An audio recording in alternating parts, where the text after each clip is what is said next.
Bienvenidos sean todos ustedes. En este estudio contrastaremos dos sistemas religiosos, simbolizados por la mujer de blanco de Apocalipsis 12 y la mujer de escarlata de Apocalipsis 17. El contraste revela la diferencia entre estos dos sistemas. El primero se basa en la palabra de Dios, con Jesucristo en el centro. El segundo sistema se basa en el razonamiento humano, con dirigentes religiosos humanos en el centro. El contraste es entre la verdad y el error, la salvación por la gracia y la salvación por las obras, la obediencia a los mandamientos de Dios y la sumisión a los decretos humanos. Además, identificaremos las características de la Babilonia espiritual. Apocalipsis 17 describe a Babilonia como una ramera que ha dejado a su verdadero amor, Jesucristo. Ella cabalga sobre una bestia color escarlata que representa el poder político. En lugar de obtener su autoridad de su poder, de Jesús y de su palabra, Babilonia lo extrae de los reinos de este mundo. Ella ofrece una copa de vino colmada de doctrinas extrañas. Así como el vino literal afecta la conciencia, la razón y el juicio, las doctrinas falsas afectan nuestro pensamiento de forma tal que no podemos discernir la verdad bíblica con claridad. En nuestra exploración de las características especiales de Babilonia, nos enfocaremos especialmente en dos de ellas. La primera característica es la dependencia babilónica de la sabiduría humana y de los dirigentes humanos para determinar la verdad divina. Jesús dijo: «Yo soy el camino, la verdad y la vida. Nadie viene al Padre sino por mí». Juan 14:6. Jesús es el originador de toda verdad. Cualquier verdad que venga por intermedio de los líderes religiosos humanos, primeramente debe originarse en la palabra de Dios. La segunda característica que veremos en este estudio es que la Babilonia espiritual es el centro de toda idolatría. En el Antiguo Testamento, los ídolos eran comunes en el culto babilónico, pero Jesús nos llama a adorarlo directamente a Él, no mediante un ídolo como sustituto suyo. Vamos a descubrir a Jesús como la autoridad suprema de la Iglesia. Apocalipsis 12:17 es uno de los principales pasajes de nuestro estudio. Habla del resto de sus hijos, o remanente. El concepto de remanente se encuentra en todas las Escrituras. Se extrae especialmente del Antiguo Testamento. Hay 3 palabras hebreas que se utilizan para remanente. Cada uno de estos términos tiene su propio matiz de significado. Se pueden traducir literalmente como lo que escapa, aquellos que escapan, lo que queda, el remanente, sobrar o permanecer. Consideremos ahora brevemente algunos ejemplos del uso de esta palabra en el Antiguo Testamento. Se habla de la familia de José que se salvó bajo su cuidado en Egipto, como una posteridad que se traduce literalmente como remanente. Elías clamó a Dios diciendo que él era el único que seguía siendo fiel. Nuevamente aquí se utiliza la palabra remanente. El Señor prometió dejar un remanente fiel en Babilonia que recordaría a Dios y honraría su nombre después del cautiverio. El comentario bíblico adventista describe el concepto de remanente en el Antiguo Testamento con estas palabras: el remanente de los tiempos del Antiguo Testamento está compuesto por generaciones sucesivas de israelitas, el pueblo escogido de Dios. Vez tras vez, la mayoría apostató, pero siempre queda un remanente fiel, que llegó a ser heredero exclusivo de las sagradas promesas, responsabilidades y privilegios del pacto originalmente hecho con Abraham y confirmado en el Sinaí. Este remanente fue el grupo formalmente designado al cual Dios proponía enviar el Mesías, a través del cual deseaba evangelizar a los paganos.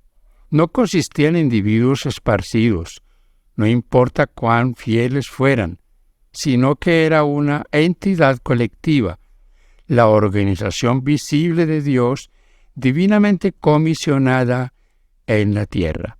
Comentario Bíblico Adventista, tomo 7, páginas 828 y 829. El remanente de los últimos días de Apocalipsis escapa de la apostasía espiritual de este mundo. Permanece fiel a Dios, no hace concesiones con la verdad bíblica y se aferra a Jesús en la crisis final de la tierra. Según Apocalipsis 12:17, el dragón, Satanás, se airó o se enojó contra la mujer, la iglesia, y fue a combatir al resto de sus hijos, los que guardan los mandamientos de Dios y tienen el testimonio de Jesús. Aquí Juan revela que el conflicto final entre Cristo y Satanás gira en torno a la lealtad a Cristo y la obediencia a su ley. Apocalipsis 13 describe cómo se intensifica este conflicto y expone la estrategia de Satanás. La bestia que sube del mar y la bestia que sube de la tierra aunan fuerzas con el dragón para destruir al pueblo de Dios. Apocalipsis 14 despliega el mensaje final de Dios en este conflicto cósmico entre el bien y el mal. Nuevamente, al final de este mensaje vemos que el pueblo remanente de Dios tiene fe y guarda los mandamientos. Apocalipsis 14, 12. En contraste con la mujer vestida de blanco de Apocalipsis 12, un símbolo de la verdadera iglesia de Dios en la tierra, en Apocalipsis 17 Juan describe a una mujer vestida de púrpura y escarlata, montada sobre una bestia de color escarlata. Esta mujer, símbolo de una unión iglesia-estado, tiene un nombre escrito en la frente: la Babilonia, madre de las rameras y de las abominaciones de la tierra. Elena G. de Fay escribe: en Apocalipsis 14, el primer ángel es seguido por un segundo que proclama: ha caído Babilonia, la gran ciudad, porque ha hecho beber a todas las naciones del vino del furor de su fornicación. Apocalipsis 14, 8. La palabra deriva de Babel y significa confusión. Se emplea en las Escrituras para designar las diversas formas de religiones falsas y apóstatas. En Apocalipsis 17, Babilonia está representada por una mujer, una figura que se emplea en la Biblia como símbolo de una iglesia. Una mujer virtuosa simboliza una iglesia pura y una mujer vil, una iglesia apóstata. Conflicto de los siglos, página 431. A lo largo de todas las Escrituras, Babilonia representa al opresor del pueblo de Dios. Babilonia es la ciudadela del error, el centro de la apostasía. Representa la rebelión contra Dios y la desobediencia a los mandamientos divinos. Los juicios de Dios sobre la Babilonia del Antiguo Testamento representan los juicios finales sobre este mundo. Para el pueblo del tiempo del fin, la historia de la caída de Babilonia es instructiva. Recordarás que Babilonia atacó a Jerusalén y obligó al cautiverio a muchos de los jóvenes prominentes, incluido Daniel. Ciro, el rey de Oriente, finalmente atacó a Babilonia, liberó a los cautivos judíos y les permitió regresar a Jerusalén a adorar al Dios verdadero. Una vez más, en el tiempo del fin, un opresor religioso llamado la Gran Babilonia afligirá y perseguirá al pueblo de Dios. Apocalipsis 17:5. El libro de Apocalipsis predice que en un momento de caos social, crisis política, desastres naturales y colapso económico, Jesús regresará para triunfar sobre los poderes opresivos del mundo y liberar a su pueblo. Él reinará eternamente, establecerá su trono de forma segura en el universo para siempre. En la batalla por el trono, Él será el vencedor. Su pueblo viajará con Él a través del espacio ilimitado para adorar en la Nueva Jerusalén. Un contraste entre las dos mujeres del Apocalipsis. La mujer pura de Apocalipsis 12 está vestida de sol y adornada con la gloria de la justicia de Cristo. La mujer impura de Apocalipsis 17 está vestida de púrpura y escarlata y adornada con la falsedad humana y la tradición. La mujer pura tiene una guirnalda de estrellas en la cabeza, se guía por las enseñanzas de los apóstoles en su misión. La mujer impura está adornada con oro, piedras preciosas y perlas. Ella depende de su lujosa riqueza y adorno exterior para impresionar y atraer a sus seguidores. La mujer pura se para sobre la luna. Ella obtiene su poder de la palabra profética. La mujer impura se sienta sobre una bestia escarlata. Ella consigue su poder de los poderes estatales o políticos de la tierra. ¿Un líder humano o una cabeza divina? Cuando el rey Nabucodonosor se sentaba en el trono real de su tiempo, hablaba como un dios. Sus órdenes eran supuestamente la voz de un dios. Nuevamente, en los últimos días surgirá un sistema de iglesia y estado llamado Babilonia espiritual, cuyo dirigente espiritual alegará hablar como Dios. Se declara que su autoridad es la palabra de Dios misma. El apóstol Pablo expone este poder con este lenguaje. Se opondrá y se exaltará contra todo lo que se llama Dios o que se adora, hasta sentarse en el templo de Dios como Dios, haciéndose pasar por Dios. Segunda a los Tesalonicenses 2:4. El líder de Babilonia espiritual sostendrá que su palabra tiene la autoridad del mismo Dios del cielo. El poder papal se ajusta a esta descripción. Babilonia en el centro de la idolatría. Babilonia era el centro de la adoración de imágenes. Cristo nos invita a ir directamente a Él.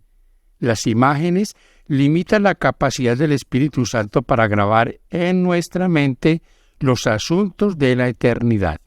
Las imágenes a menudo reciben la santidad y el homenaje que solo pertenecen a Dios. Nosotros no necesitamos ir a Jesús mediante la imagen de un santo. Jesús es nuestro intercesor, nuestro gran sumo sacerdote. Además, Babilonia también abarca todos los poderes religiosos apóstatas que se han desviado de las claras enseñanzas de la palabra de Dios. Apliquemos esto a nuestra vida.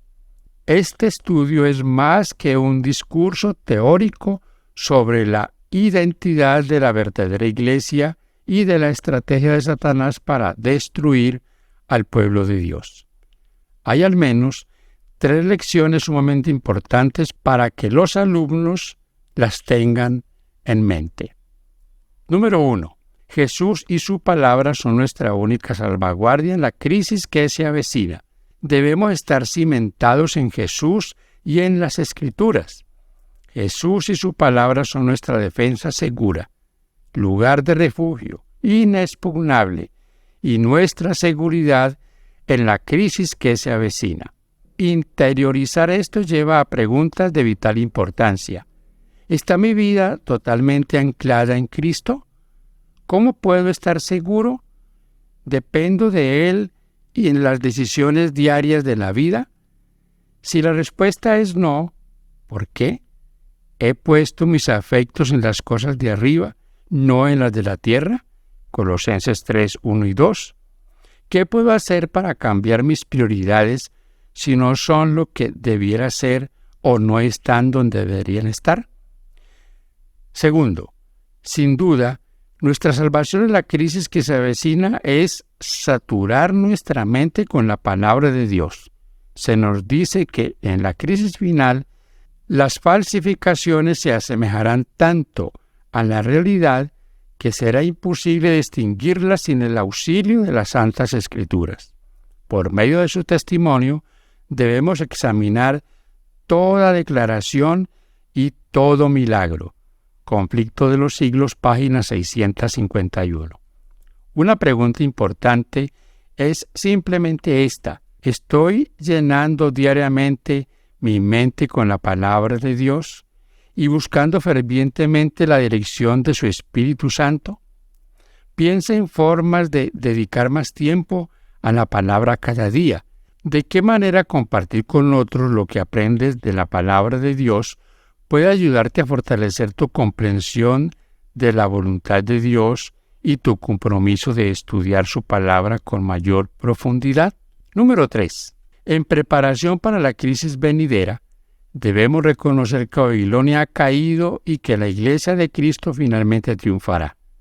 Afirmada en Cristo, con la mente colmada de su palabra, la Iglesia remanente ciertamente triunfará al fin.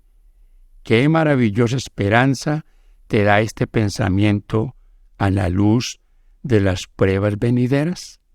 Mi hermano y amigo querido, no tenemos seguridad si no es en la palabra de Dios, en nuestra única salvaguardia. Debemos ir a ella con sinceridad de corazón, con humildad, para ser enseñados por el Espíritu Santo. Que ese sea nuestro mayor anhelo, que ese sea cada día nuestro primer trabajo. Que Dios te bendiga, que Dios permita que esta reflexión nos ayude en este crecimiento espiritual. Hemos estudiado sobre las 2 mujeres proféticas del Apocalipsis. Bendiciones para usted. Paz de Cristo.